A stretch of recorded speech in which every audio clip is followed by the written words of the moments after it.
Today we're going to be looking at the Q4 earnings for Affirm. Affirm actually beat top and bottom, but they posted wider than expected loss. Affirm is a financial platform. They provide financial products for individuals and companies. It's actually very related to ZAG Financial Services, ZAG Analyst.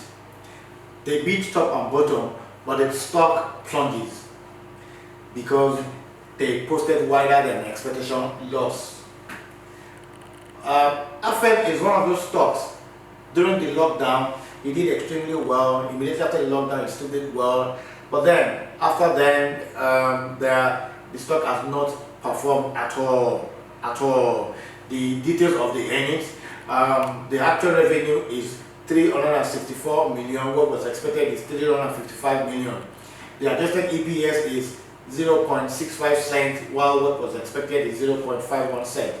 However, the stock plunges based on the wider than expected loss. Sometimes a stock will post good earnings. You would see that the result is beat top and bottom, just like Affirm, and the stock price will go down either significantly or little. It is much more than just the number being posted. It's about the business itself, the prospect of the business, the guidance, whether the business will continue to do well, whether that is just one out of many earnings that they've posted, they've missed. So it is not just because now they posted this, so it's now becoming a better business. No, you need to look at financials. You need to look at all the details, nitty gritty. Let's have a look at the breakdown of Affirm earnings.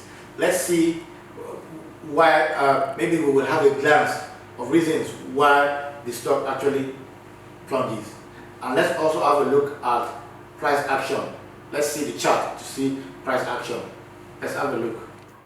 Here is the detail for Affirm Q4 2022. Fourth quarter and fiscal year 2022 operating highlight. All comparisons are made versus the same period in fiscal year 2021 unless otherwise stated. GMV for the fourth quarter of fiscal 2022 was 4.4 billion, an increase of 77%. GMV for fiscal year 2022 was 15.5 billion, an increase of 87%.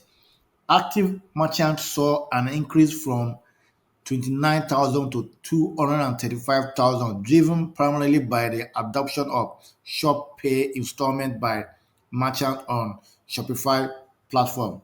Active consumer grew 96% to 14.0 million, an increase by 1.2 million or 10% on a sequential basis compared to as of March 31, 2022.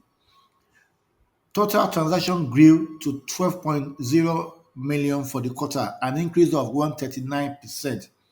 Transaction per active consumer increased 31% to 3.0 as of June 30th, 2022, and 85% of total transactions during the fourth quarter were from repeat Affirm consumers. That's the consumers that have bought in the past and come back again. So those are repeat consumers. Here, more more details here. Fourth quarter of fiscal year 2022 financial highlight. Here are the highlights. All comparisons are made versus the same period in fiscal year 2021 unless otherwise stated. Total revenue was 364.1 million, a 39% increase driven primarily by continued GM growth as well as higher interest income and greater servicing income as loan portfolio held by third parties scaled.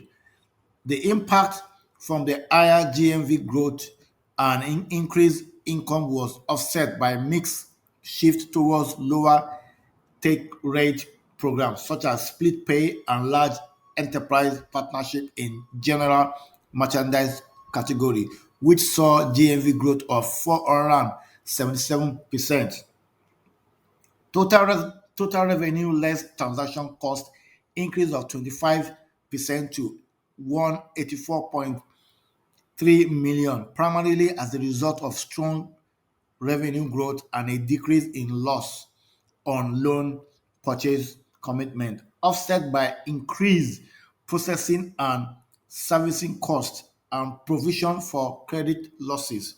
Provision for credit losses grew to 72.7 million compared to 25.5 million a year ago, a period which saw the release of COVID related allowances.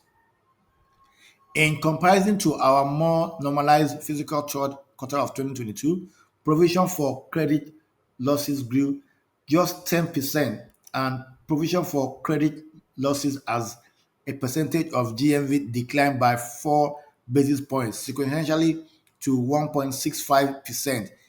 Excluding the provision for credit loss grew 10%, and a provision for credit losses as a percentage of GMV declined by 4 basis points sequentially to 1.65%. Excluding the provision for credit losses, revenue less transaction cost increased by 83.8 million or 48%.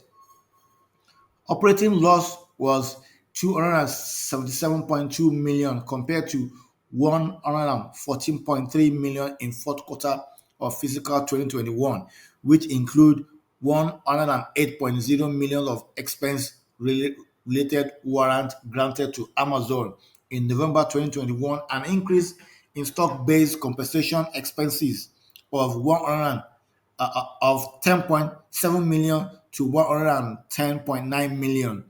Adjusted operating loss was 29.3 million to adjusted operating income of 14.2 million for the fourth quarter of fiscal 2021.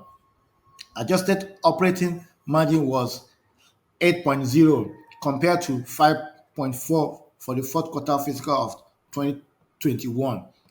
Net loss was 186.4 million compared to 123.4 million in fourth quarter of 2021. So just meaning that even though they posted rather than expected loss, it is better than this same period of last year. Fiscal 2022 financial highlight. Total revenue 1.3 billion, a 55% increase driven by continued growth in GMV, expansion of active merchant base, deepening of enterprise partnership, higher interest income related to mix shift towards shorter than loan and shorter term loan with greater relative loan discount, greater gains on sales of loans due to higher loan sale volume, and greater servicing income as the loan portfolio held by third parties scaled. Total revenue less transaction cost was 662.4 million, a 35% increase compared to 431.6 million in fiscal year 2021, primarily as a result of strong revenue growth, funding cost efficiencies, and a decrease in loss on loan purchase commitment, offset by increased provision for credit losses. During the fiscal year 2021, stronger than expected repayment performance against COVID-related allowances resulted in a decrease in the provision for credit losses of 39.2 million compared to fiscal year 2020. Fiscal year 2022 saw a return to a more normalized credit environment, which resulted in an increase in the provision of 189.4 million, excluding the provision for credit losses. Revenue less transaction costs increased by 420.2 million or 84%. Operating loss was 866.0 million compared to 383.7 million in fiscal year 2021, which include 281.0 million of expense related warrant granted to Amazon in November 2021, an increase in stock-based compensation expense of 98.5 million to 391.0 million. Adjusted operating loss was 78.3 million compared to an adjusted operating income of 14.3 million in fiscal year 2021. Adjusted operating margin was 5.8% compared to 1.6 in fiscal year 2021. Net loss was 707.4 million compared to 410 million in fiscal year 2021. Let's have a look at all this in a nice chart, pictorial view of it. Yeah, this is on the investors relation. We can see their, I mean, their conference presentation is actually very nice, colorful chart. Here you can see in a pictorial view of it, the GMV, as you can see, Q4 2022, it's slightly less than that of Q2. And also, power transaction across diverse channel. You see, 77% in Q4 2022 and Q4 2022, 61% interest bearing, 77% point of sale. That's uh, in the stores, point of sale. Partnership across wide range of categories, as you can see, general merchant. So it's via their merchants. So uh, it means they do more via their merchant. Active consumers, wow, they have far more active consumers in this last quarter, Q4 2022. Quarterly transactions slightly lower than Q2 2022. Active merchant, as you can see, the highest in this last quarter. Revenue, slightly above the Q2, slightly above Q2. Q2 was 361, while Q4 is 364. Merchant fee, you know, I mean, you can have a look at all this in your own time. Let's go on and have a look at the technical chart for price action. Here is the technical chart for Affirm holding. This is a weekly chart. Um, the market capitalization is 7.03 billion. Shares in float is 185.5 million. Shares outstanding is 286.4 million. The EPS rating is 28. 5-year pay range not available. All this, cash flow not available. Return on equity not available. PE. This stock is a relatively new stock. Once you see stocks like that with no, not available information, then you should know that it's a relatively new stock that has not really been, you know, checked over time.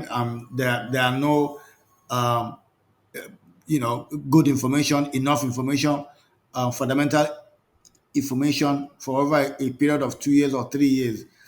We have 2019, 2020, and but the stock has always been negative as well. It's not making money. The estimate is also in negative. Let's have a look at 52 weeks high is 176, while 52 weeks low is $13. Here is trading minus 85%, 85.9%, 52 weeks high.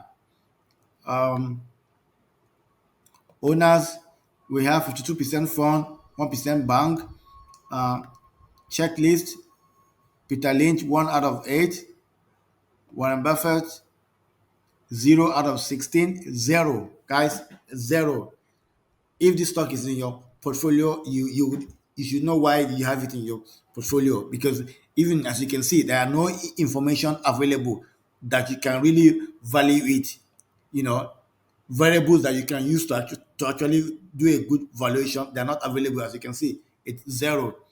And all you can see here is that one of those stocks that they come out of IPO, um, you know, but this stock, even as it came out of IPO, it actually trended down. The period of consolidation for a while, and also you had it boom, very likely during the COVID, and then we have it down, but we have a period of consolidation around there as well. But guys, if this stock is in your portfolio, you should know why you have it. Otherwise, I don't see any reason why this stock should actually be in your portfolio. There are no ways to value it. I mean, it is just maybe one of those stocks of um, lockdown. A lot of stock just move around during the lockdown, and people made some money one way or the other. But with no good valuation metrics, or I mean information to really value the stocks. Guys, you need to, it's not just about stock. You need to understand the business. You need to check the balance sheet. You need to check the liabilities, check the cash flow. Be sure that these stock you add into your portfolio are stocks that can stand, you know, at least pass some level of metrics. I've seen the details of the earnings. Now you understand why a business will post, it will beat the top and bottom, and the stock price still plunges. It is much more than the numbers. Yes, you have also seen the chart. Guys, do not just add stocks to your portfolio without checking every nitty-gritty. Use your own metric. Be sure that the stock is good for your portfolio. Check the stock. Compare that stock with other stock in the industry. Check their PE ratio. Check their earning per share. Check the history. Thank you for watching this channel. We'll continue to produce content that will support your investment journey. Please call again.